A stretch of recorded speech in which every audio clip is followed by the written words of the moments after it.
سڵاوتان لەبێ. ڕاوشکاری ئەنجومەنی یاسایی شێرێمی کوردستان ڕایگەیاند هیچ کوردێک بەشداری لە تەقینەوەکانی بەردەم ئاسایشی گشتی لە شاری هەولێردا نەکردووە. لە کۆنفرانسێکی ڕۆژنامەوانیدا کە ئەمڕۆ لە هەوینە هەواری سەلاحەدین بەڕێوەچوو، مەسرور بارزانی ڕاوشکاری ئەنجومەنی یاسایی شێرێمی کوردستان وردەکاری تەقینەوەکانی بەردەم ئاسایشی گشتی هەرێمی خستە ڕوو. پۆلیسی کەرکووک ڕایگەیاند کچێکی تەمەن 16 ساڵ دیار نەماوە و تا ئێستاش نازانرێت فڕێنراوە یان خۆی ڕای کردووە. عەقید یاسین حەسەن بەڕێوەبەری بنکەی پۆلیسی ئازادی لە کەرکووک بە NRT ڕاگەیاند لە گەڕەکی حساباتی شاری کەرکووک کچێکی تەمەن 16 ساڵ کە خوێندکاری پۆلی پێنجەمی ئامادەیە لە دوێنێەوە لە ماڵەوە نەماوە، بەڵام نازانرێت فڕێنراوە یان خۆی ڕای کردووە، چونکە لەو کاتەدا کە دیار نەماوە هیچ ئەندامانێکی خێزانەکەی لە ماڵەوە نەبوون. بەڕێوەبەرایەتی ئاماری سلێمانی ئاگاداری دەرچوانی ساڵی 2012 بەشی کیمیا و زیندەوەرزانی و کۆلێژی هونەر دەکات کە ئارەزومەندن دابمەزرێن دەتوانن کۆدوناوەکانیان بنێرن بۆ ئەوەی وەک مامۆستا دابمەزرێن.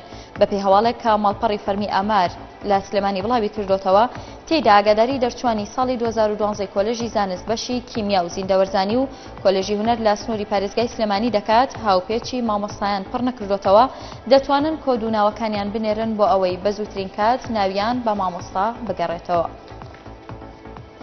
هەرێک لە مەسعود بارزانی و بەرهەم ساڵح پرسەنامە ئاڕاستەی ساڵح موسلیم دەکەن بە بۆنەی کوژرانی کوڕەکەیەوە و سەلاحەدین دەمیرتاش و ئەحمەد تورکی بۆ پرسەکەی دەچنە خۆراوای کوردستان.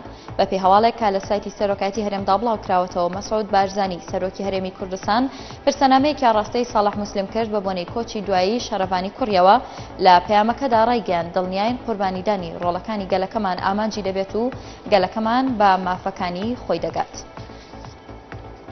ئەحمەد تورک هاوسەرۆکی کۆنگرەی کۆمەلگای دیموکراتی کەچەدا ڕایگەیاند شۆڕشی ڕۆژاوا شۆڕشی هەموو کوردستانە و پێویستە هەموو پارتە سیاسیەکان ناکۆکی و بەرژەوەندیەکانیان بەلاوە بنێن و یەک ڕێزی خۆیان بەهێز بکەن. ئاژانسی فۆراد نیوز بڵاوی کردوتەوە لە میانەی بەشداریکردنی لە پرسەی شەڕڤان ساڵح موسلیم کوڕی هاوسەرۆکی پێدا ئەحمەد تورک ڕایگەیاندووە سەرکەوتنی شۆڕشی ڕۆژاوای کوردستان لە هەمان کاتدا سەرکەوتنی هەموو پارچەکانی ترە، بۆیە شۆڕشی ڕۆژاوا شۆڕشی هەموو کوردستانە.